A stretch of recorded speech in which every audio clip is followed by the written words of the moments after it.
ಪ್ರತಿದಿನದ ಅದೇ ರೂಟೀನ್ನಿಂದ ಬೇಜಾರಾಗಿದ್ದ ನನಗೆ ಸ್ವಲ್ಪ ಬ್ರೇಕ್ ತಗೋಬೇಕು, ಸ್ವಲ್ಪ ದೂರ ಹೋಗಬೇಕು ಅನಿಸಿತ್ತು. ಪ್ರಕೃತಿಯ ಮಧ್ಯೆ ಎಲ್ಲಾದರೂ ಒಂದು ಶಾಂತವಾದ ಜಾಗದಲ್ಲಿ ಒಂದು ದಿನ ಆರಾಮಾಗಿ ಕಳಿಬೇಕು ಅನ್ನಿಸ್ತು. ಹಾಗಾಗಿ ಗೂಗಲ್ ಓಪನ್ ಮಾಡಿ ಹುಡುಕೋಕೆ ಶುರು ಮಾಡಿದೆ.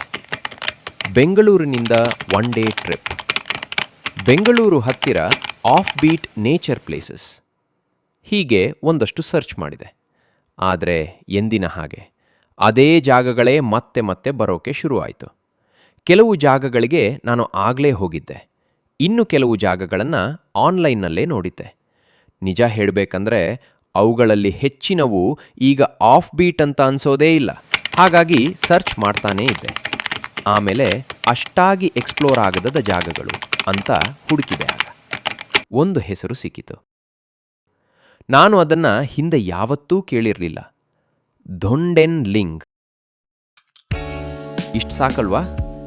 ಸರಿ, ಒಮ್ಮೆ ಇದನ್ನು ನೋಡ್ಕೊಂಡು ಬರೋಣ ಅಂತ ಅನಿಸ್ತು. ರೂಟ್ ನೋಡಿದೆ, ಡಿಸ್ಟೆನ್ಸ್ ನೋಡಿದೆ, ಆಮೇಲೆ ಯಾಕೆ ಹೋಗಬಾರ್ದು ಅಂತ ಅನಿಸ್ತು. ಸಮಯ ಬೆಳಗಿನ 4:30. ಬೆಂಗಳೂರು ಇನ್ನೂ ನಿದ್ದೆಯಲ್ಲಿತ್ತು. ನಾನು ಮಾತ್ರ ಆಗಲೇ ರಸ್ತೆಯಲ್ಲಿದ್ದೆ. ಕಾವೇರಿಪುರ ದಾಟಿ ದಾಸನಪುರದ ಸ್ಟ್ರೆಚ್ಚಿಗೆ ಬರೋಷ್ಟರಲ್ಲಿ ನಿಧಾನವಾಗಿ ಬೆಳಕಾಗೋಕೆ ಶುರುವಾಯಿತು. ಯಾವ ಹರಿ ಇಲ್ಲ, ಯಾವ ನಾಯ್ಸ್ ಇಲ್ಲ, ಸುಮ್ಮನೆ ಒಂದು ಶಾಂತವಾದ ಬೆಳಗಿನ ರೈಡ್. ಬಹುಶಃ ಇಂತಹ ರ್ಯಾಂಡಮ್ ಟ್ರಿಪ್ಸ್ನಲ್ಲಿ ನನಗಿಷ್ಟವಾಗೋದು ಇದೆ.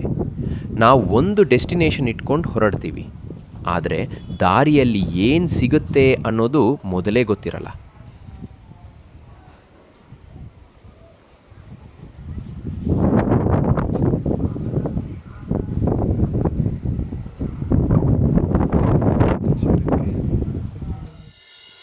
ಧೊಂಡೆನ್ಲಿಂಗ್ ಹತ್ತಿರ ಬರ್ತಿದ್ದ ಹಾಗೆ ಸುತ್ತಮುತ್ತಲಿನ ವಾತಾವರಣನೇ ಬದಲಾಗೋಕೆ ಶುರುವಾಯಿತು. ಹೆಚ್ಚು ಮರಗಳು, ಹೆಚ್ಚು ಹಸಿರು, ದೂರದಲ್ಲಿ ಬೆಟ್ಟ ಗುಡ್ಡಗಳು. ಬೆಂಗಳೂರಿಂದ ಇಷ್ಟು ಹತ್ತಿರದಲ್ಲೇ ಇದ್ದೀನಿ ಅನ್ನೋ ಫೀಲಿಂಗೇ ಬರಲಿಲ್ಲ. ಆಗ ನನಗೆ ಎಂಟ್ರೆನ್ಸ್ ಕಾಣಿಸ್ತು, ಜೋಗ್ಚನ್ ಮೊನಾಸ್ಟ್ರಿ. ಎಂಟ್ರೆನ್ಸ್ ಕಣ್ಣಿಗೆ ಬೀಳ್ತಿದ್ದ ಹಾಗೆ ಟಿಬೇಟ್ಗೆ ಬಂದ ಹಾಗೆ ಫೀಲ್ ಆಯಿತು.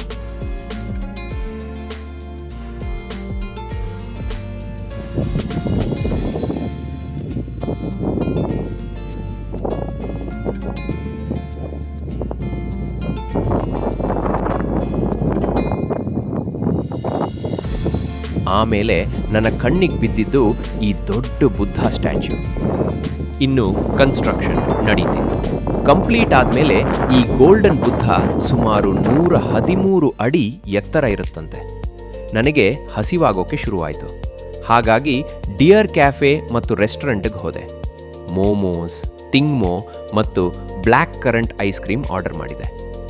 ನಿಜ ಹೇಳಬೇಕಂದ್ರೆ ಫುಡ್ ಎಕ್ಸ್ಪೀರಿಯನ್ಸ್ ಮಾತ್ರ ನನಗೆ ಅಷ್ಟೇನೂ ಗ್ರೇಟ್ ಅನಿಸ್ಲಿಲ್ಲ. ಮೋಮೋಸ್ ಓಕೆ ಇತ್ತು, ಆದರೆ ಇನ್ನೂ ಸ್ವಲ್ಪ ವೆಜಿಟಬಲ್ ಫಿಲ್ಲಿಂಗ್ ಇದ್ದರೆ ಚೆನ್ನಾಗಿರ್ತಿತ್ತು ಅನ್ನಿಸ್ತು. ಆಮೇಲೆ ಟಿಂಗ್ಮೋ ಸಾಮಾನ್ಯವಾಗಿ ನಾನ್ ವೆಜ್ ಕರಿಯ ಜೊತೆ ತಿಂತಾರೆ ಅನ್ನೋದು ನನಗೆ ಗೊತ್ತಿರಲಿಲ್ಲ. ನಾನು ವೆಜಿಟೇರಿಯನ್ ಆದ್ದರಿಂದ ರೆಡ್ ಚಿಲ್ಲಿ ಚಟ್ನಿ ಜೊತೆ ತಿಂದೆ. ಒಟ್ಟಿನಲ್ಲಿ ಆಂಬಿಯನ್ಸ್ ಚೆನ್ನಾಗಿತ್ತು, ಪ್ರೈಸಸ್ ರೀಸನಬಲ್ ಆಗಿದ್ದವು. ಮಾನೆಸ್ಟರಿ ಆರ್ಕಿಟೆಕ್ಚರ್ ನೋಡೋಕ್ಕೆ ವಿಭಿನ್ನ ಅನುಭವ. ಒಳಗೆ ಹೋದ್ಮೇಲೆ ಆ ಅನುಭವ ಇನ್ನೂ ಬೇರೆ. ಗೋಡೆಗಳ ಮೇಲೆ ಕಲರ್ಫುಲ್ ಟಿಬೆಟನ್ ಬುದ್ಧಿಸ್ಟ್ ಪೇಂಟಿಂಗ್ಸ್. ಒಳಗೆ ಹೋದ ತಕ್ಷಣ ಒಂದು ರೀತಿಯ ಕಾಮ್ನೆಸ್ ಅನಿಸುತ್ತೆ. ಸಹಜವಾಗಿಯೇ ನಿಧಾನವಾಗಿ ನಡೆದುಕೊಂಡು ಸ್ವಲ್ಪ ಹೊತ್ತು ಅಲ್ಲೇ ನಿಂತು ಎಲ್ಲವನ್ನು ನೋಡಬೇಕು ಅನ್ಸುತ್ತೆ. ಬುದ್ಧನ ಜೀವನದ ಪ್ರಮುಖ ಘಟನೆಗಳು ರೆಪ್ರೆಸೆಂಟ್ ಮಾಡೋ 8 ಗ್ರೇಟ್ ಸ್ಟೂಪಾಸಗಳು ಕೂಡ ಇವೆ. ಅಲ್ಲೇ ಹೊರಗಡೆ ಕೆಲವು ಯಂಗ್ ಮಂಕ್ಸ್ ಕೂಡ ಇದ್ರು. ಅವರಲ್ಲಿ ಕೆಲವರು ಸಣ್ಣ ಸಣ್ಣ ಕ್ಲೇ ಫಿಗರ್ಸ್ ಮಾಡ್ತಿದ್ರು. ಆಮೇಲೆ ಸ್ವಲ್ಪ ಹೊತ್ತು ಸುಮ್ಮನೆ ಈ ಪ್ರೇಯರ್ ಫ್ಲಾಗ್ಸ್ ನೋಡ್ತಾ ನಿಂತೆ. ಮರಗಳ ಮಧ್ಯೆ ಗಾಳಿಗೆ ಅವು ನಿರಂತರವಾಗಿ ಹಾರಾಡ್ತಾ ಇತ್ತು. ಯಾಕೋ ಗೊತ್ತಿಲ್ಲ, ಅಲ್ಲೇ ನಿಂತು ಅವುಗಳನ್ನು ನೋಡ್ತಾ ಇರಬೇಕು ಅನಿಸ್ತು. ಪ್ರೇಯರ್ ಫ್ಲಾಗ್ಸ್ ಸಾಮಾನ್ಯವಾಗಿ 5 ಬಣ್ಣಗಳಲ್ಲಿ ಇರ್ತವೆ: ನೀಲಿ, ಬಿಳಿ, ಕೆಂಪು, ಹಸಿರು ಮತ್ತು ಹಳದಿ. ಪ್ರತಿಯೊಂದು ಬಣ್ಣವು ಒಂದೊಂದು ಎಲಿಮೆಂಟನ್ನು ರೆಪ್ರೆಸೆಂಟ್ ಮಾಡುತ್ತೆ. ಆಕಾಶ, ಗಾಳಿ, ಬೆಂಕಿ, ನೀರು ಮತ್ತು ಭೂಮಿ. ಅವುಗಳ ಮೇಲೆ ಪ್ರೇಯರ್ಸ್, ಮಂತ್ರಾಸ್ ಮತ್ತು ಲುಂಗ್ತ ಅಂದರೆ ವಿಂಡ್ ಹಾರ್ಸ್ನಂಥ ವಿವಿಧ ಸಿಂಬಾಲ್ಸ್ ಇರ್ತವೆ. ಈ ಫ್ಲ್ಯಾಗ್ಸ್ಗಳನ್ನು ಗಾಳಿ ಬೀಸೋ ಜಾಗಗಳಲ್ಲಿ ಕಟ್ಟಿರ್ತಾರೆ. ಗಾಳಿ ಬೀಸಿದಾಗ ಆ ಪ್ರೇಯರ್ಸ್ ಸುತ್ತಮುತ್ತ ಹರಡಲಿ ಅನ್ನೋ ನಂಬಿಕೆ. ಆದರೆ ಅಲ್ಲೇ ನಿಂತು ಮರಗಳ ನಡುವೆ ಗಾಳಿ ಬೀಸ್ತಿರೋದು, ಆ ಗಾಳಿಗೆ ಪ್ರೇಯರ್ ಫ್ಲ್ಯಾಗ್ಸ್ ಹಾರಾಡ್ತಿರೋದು, ಅದನ್ನು ನೋಡ್ತಾ ಇದ್ದಾಗ ನಿಜವಾಗ್ಲೂ ತುಂಬ ಪೀಸ್ಫುಲ್ ಅನಿಸ್ತು. ಆಗ ನನಗೆ ಒಂದು ವಿಷಯ ಅರ್ಥ ಆಯಿತು. ಗೂಗಲಲ್ಲಿ ನಾನು ಸರ್ಚ್ ಮಾಡೋಕ್ಕೆ ಶುರು ಮಾಡಿದಾಗ ನನಗೆ ಬೇಕಾಗಿದ್ದ ಜಾಗ ಇದೇ ಆಗಿತ್ತು. ನಾನು ಹಿಂದೆ ಯಾವತ್ತೂ ಕೇಳಿರದ ಒಂದು ಜಾಗ, ಒಂದು ಕ್ವಾಯಟ್ ರೋಡ್, ಒಂದು ಮಾನಸ್ಟ್ರಿ, ಸುತ್ತಮುತ್ತ ತುಂಬ ಹಸಿರು ಮತ್ತು ನೆಮ್ಮದಿಯಾಗಿ ಕಳೆಯೋಕೆ ಸಿಕ್ಕ ಕೆಲವು ಗಂಟೆಗಳು. ಕೆಲವೊಮ್ಮೆ ನಮಗೆ ಪರ್ಫೆಕ್ಟ್ ಡೆಸ್ಟಿನೇಷನ್ ಬೇಕಾಗಿರಲ್ಲ. ಬೈಕ್ ಹತ್ತಿ ಹಿಂದೆ ಯಾವತ್ತೂ ಹೋಗಿರದ ಯಾವುದೋ ಒಂದು ಜಾಗಕ್ಕೆ ಹೊರಟು ಬಿಟ್ಟರೆ ಸಾಕು.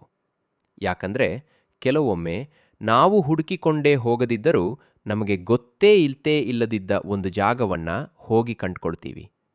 ಧನ್ಯವಾದಗಳು, ಧೊಂಡೆನ್ ಲಿಂಗ್.